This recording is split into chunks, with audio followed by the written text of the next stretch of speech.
Bonjour, je vous souhaite une année 2025 remplie de lumière, de découvertes, de connexions profondes, de bonnes surprises et d'épanouissement. Vous êtes-vous déjà demandé quels défis et quelles opportunités se cachent dans l'astrologie des mois à venir? Pendant ce tirage, je vous invite à vous recentrer pour réfléchir à vos intentions pour 2025.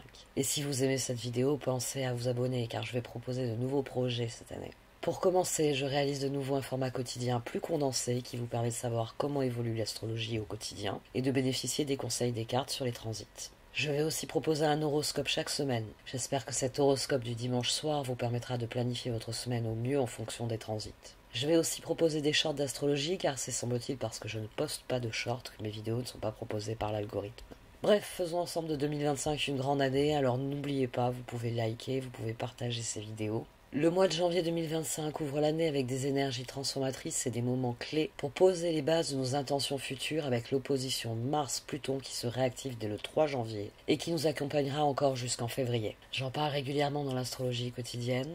Donc n'hésitez pas à l'écouter quand la tension est à son paroxysme entre Mars et Pluton. Nous aurons une pleine lune en Cancer le 14 janvier qui mettra l'accent sur la sécurité émotionnelle, les liens familiaux et le lâcher-prise sur les peurs issues du passé. Mais je peux vous dire que janvier se conclura sur une nouvelle lune en Verseau le 29 qui nous poussera à fixer des intentions innovantes, centrées sur la liberté et sur notre authenticité. Ce sera le véritable coup d'envoi pour l'année 2025. Donc, en janvier, le soleil en Capricorne et les transits encouragent une transformation personnelle qui équilibre profondeur émotionnelle et limites personnelles, ce qui nous permettra en fin de mois de connaître le renouveau innovant que promet le soleil en Verseau. Donc faites confiance aux énergies planétaires durant ce mois de janvier pour vous soutenir dans vos transformations et pour développer de nouveaux projets durant 2025. Et si ces messages vous parlent, pensez à explorer mes autres contenus où je partage chaque semaine des outils pour naviguer à travers l'astrologie avec clarté.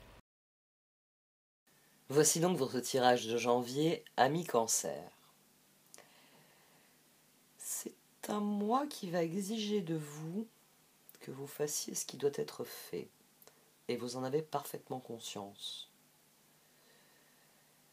Même si ça vous plaît pas d'ailleurs. On a un certain nombre de cartes qui sont revenues 2 fois. À commencer par ce 3 de bâton ici, qui viendra. Il viendra, mais il viendra sans doute pas quand vous le voudrez. Mais il viendra. 3 de bâton, 9 de bâton, qui est ressorti aussi ici. Impératrice, As de bâton. Vous voulez aller de l'avant, vous voulez vraiment aller de l'avant, vous y consacrez tous vos efforts, 9 de bâton, impératrice, toute votre créativité est tournée vers ça, vers vos objectifs à long terme, vers le but que vous voulez atteindre. Et ce qui est aussi intéressant, c'est qu'on avait le roi de pentacle au dos de cette position qui est ressorti ici.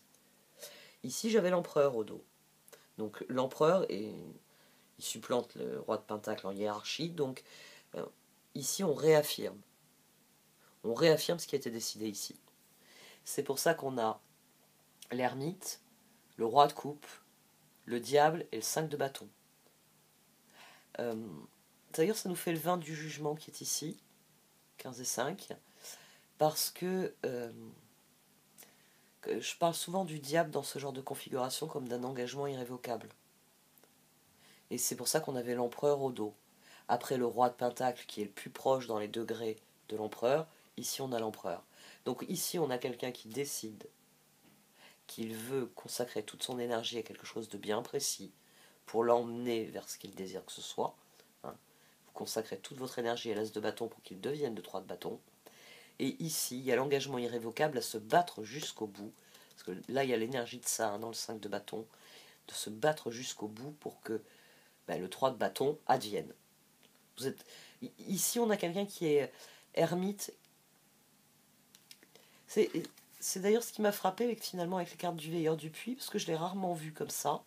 Mais ici, la carte du veilleur du puits, c'est l'appel intérieur qui vous dit il faut que ça aille dans cette direction, il faut que ça se passe comme ça, il faut que j'arrive à ce résultat. Et à mon sens, c'est une voix intérieure qui vous dit ça. C'est une espèce de conviction, parce que, alors non seulement on a le veilleur du puits, on a cet appel en soi qui résonne, mais je l'ai couvert par la gardienne des balances. Et j'ai l'impression que l'appel en lui-même, c'est c'est surtout, en fait, vous voulez le résultat. Vous voulez le 3 de bâton parce que le 3 de bâton, il faut qu'il advienne. Il y a une espèce de nécessité, et c'est le diable qui crée ça. Le roi de coupe, le 5 de bâton, c'est la part la plus intime. Le roi de coupe, c'est la part la plus intime de nous. Et là, on a ce roi de coupe qui décide que ce sera sa grande lutte, son but. C'est un roi de pentacle qui devient un empereur. C'est comme ça et c'est pas autrement, dit cette position. Parce que ermite. Parce que c'est ce que je dois accomplir. Et c'est ce qu'on a ici. On a un appel qui retentit et qui dit il y a des choses qui doivent s'équilibrer, qui doivent s'harmoniser, et il faut le faire. Il y a un appel qui est très très très fort. Et à mon sens, vos efforts vont porter leurs fruits, mais ce sera de l'ordre du déclic. Ce sera assez soudain. On a le 4 de pentacle, le 3 de bâton, le 8 de bâton et la roue. Et le 8 de bâton et la roue, alors déjà il nous forme le 18 de la lune. Donc le karma fait que plus vous serez concentré sur l'objectif, c'est la sacro-sainte règle. Oui. On obtient ce à quoi on dédie notre attention. Donc là, plus vous serez concentré sur l'objectif, et plus cet objectif va venir. Et c'est ce roi de pentacle qui est très content de voir que soudainement, le 8 de bâton ici, c'est très soudain. Ça dit que très vite la roue va tourner et vous allez vous dire ça y est, oh, j'y suis arrivé. Il y aura vraiment ce sentiment-là, vous y êtes arrivé. Le 4 de pentacle, c'est à nouveau l'énergie de cet empereur. Le 3 de bâton qui revient. 8 de bâton, roue, roi de pentacle. Ouh, ça y est, ça a marché, j'y suis arrivé. On peut passer à la suite. C'est tout à fait le résultat que vous aurez ici. Vous aurez le sentiment que vous aurez un grand soupir de soulagement. Ça, c'est fait, je peux passer à la suite. Et le seul truc, c'est qu'il va y avoir un rapport de force. Et vous en avez conscience, c'est peut-être ce qui vous embête le plus dans tout ça. Mais là encore, on a le diable qui est ressorti, mais là c'est l'engagement est plus qu'irrévocable et vous allez m'accorder que c'est un très bon engagement. On a la transformation et les étoiles. Puis après, on a le diable. Et au dos, on avait le 5 de coupe. On avait le 5 de coupe au dos de cette position, il est ressorti ici. Et là, on a le 3 d'épée au dos. Et on a à nouveau la roue. C'est-à-dire que 5 de bâton, comme il va vous falloir lutter pour obtenir certaines choses, au passage, vous allez regretter certaines choses. Mais le but en lui-même est plus important que vos regrets. Là, le diable, il vient réaffirmer que transformation étoile. J'ai besoin de ce résultat. J'ai besoin que ça aille dans la direction du 3 de bâton. Ici, il y a cette nécessité. Vous la trouvez regrettable, mais ici, vous réaffirmez le besoin de lutter parce qu'il faut qu'il y ait la roue. Roue, as de pentacle, 10 de bâton. À plusieurs reprises, vous allez avoir l'impression d'être arrivé au but. Vous allez vraiment avoir le sentiment de toucher au but. À plusieurs reprises. Mais ça va vraiment pas se faire tout seul. C'est pour ça qu'on a le 4 de pentacle. Ça va vraiment pas se faire tout seul. Il faut que vous restiez concentré parce que vous allez avoir ce sentiment de toucher au but. Et puis le but ne va pas être atteint. Mais on termine par un chevalier d'épée. Le 5 de coupe. Et tiens, voilà le 9 de bâton que j'avais ici avec la créativité et l'as de bâton.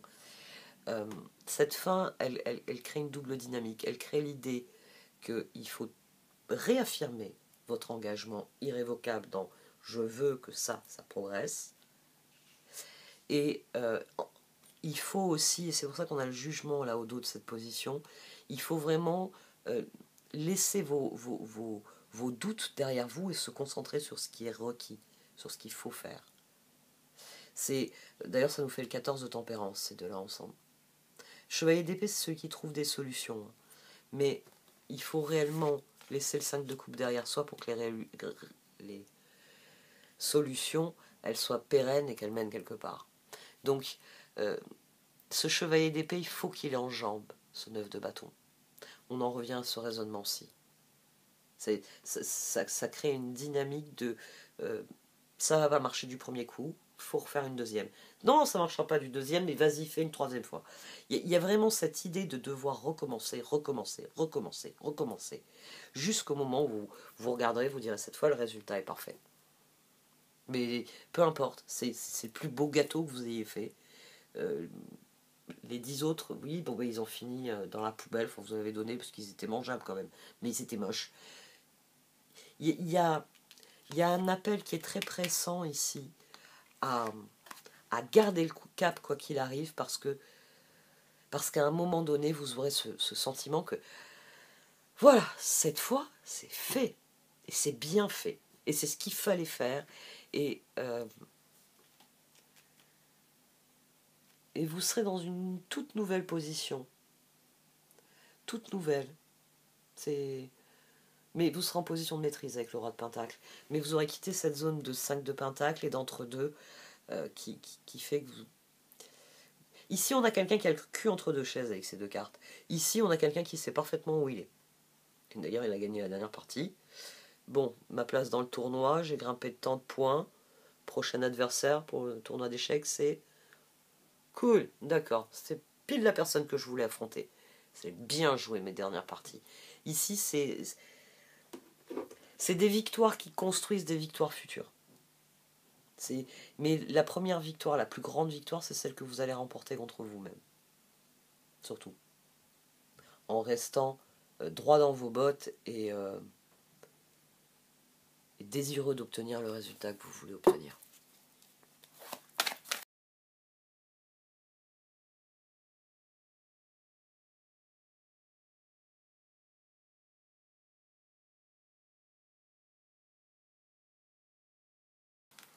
Bon, ces cartes, elles confirment qu'il y a un phénomène de libération qui est apporté par la roue. Mais ça confirme aussi que ce sera... Que la roue va tourner dans le vide. Elle va tourner dans le vide parce que il semblerait qu'il faut d'abord gardienne des balances, qu'il faut d'abord rétablir quelque chose avant de pouvoir vraiment saisir les occasions qui se présentent. C'est comme s'il fallait rectifier le tir, il fallait remettre quelque chose, euh, recréer quelque chose de plus équilibré parce qu'on ne bâtit pas sur des sols mouvants. Voilà. Si vous voulez bâtir sur des sables mouvants, vous êtes un mauvais architecte. Y a cette idée-là, il y a cette idée que le projet il est là, mais faut que vous ayez les yeux en face des trous, le terrain il n'est pas fait pour ça.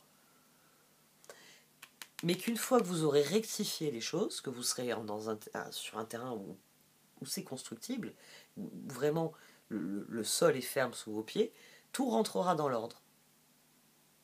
Parce qu'il y a cette notion, cette idée que les choses, et elle est ici finalement, cette idée que les choses vont rentrer dans l'ordre, que vos regrets ne sont que transitoires. Oui, c'était un joli endroit, il y avait plein d'atouts, mais voilà, c'est des sables mouvants, c'est pas de la terre.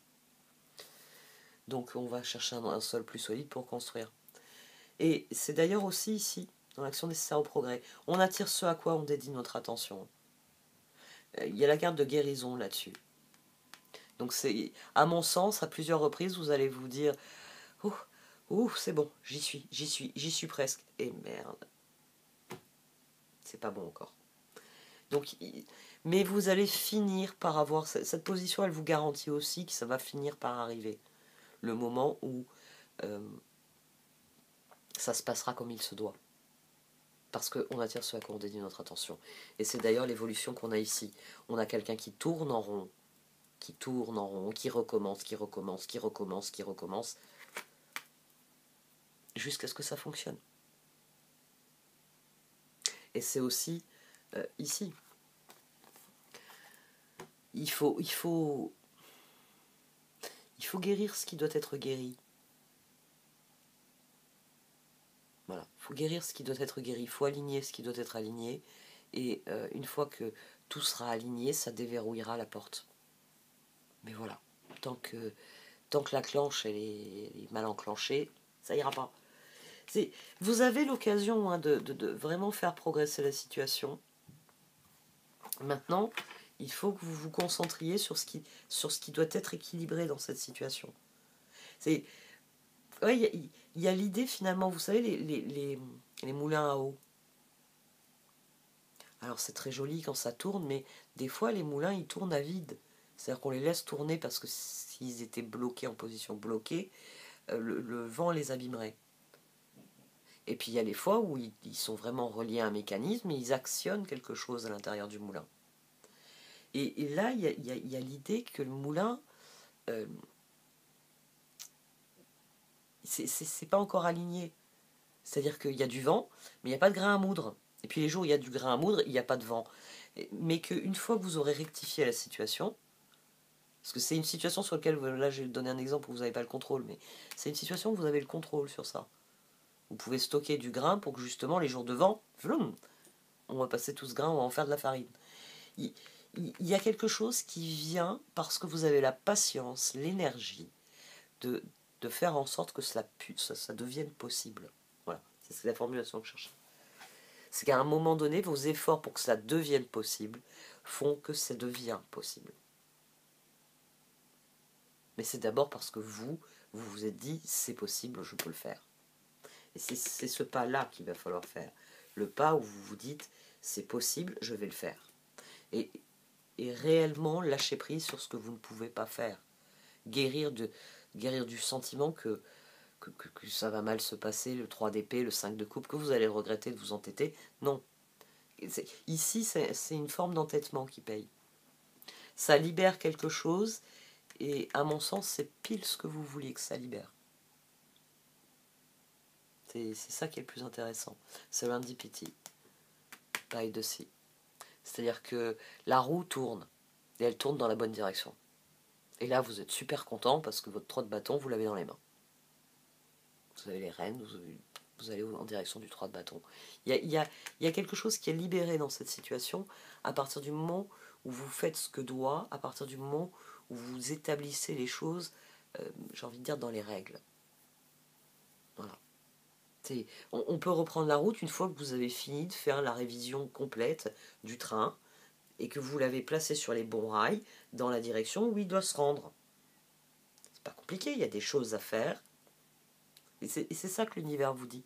Il y a des choses à faire et à un moment donné, tu pourras pousser ce grand soupir de soulagement en disant une bonne chose de faite. Bon, on peut passer à la suite. Parce que le train il est en marche, ça y est, il va à sa destination. Et arrivé à la destination, voilà la fête. Ah bah oui, après Noël, on a le carnaval. Bon, il est pas marrant à Nice, hein, mais bon. Après, il y a d'autres endroits où vous pouvez trouver des carnavals sympas. Bon, allez, j'arrête là. Merci de m'avoir écouté. Vous pouvez liker, commenter ou partager cette vidéo. Au revoir.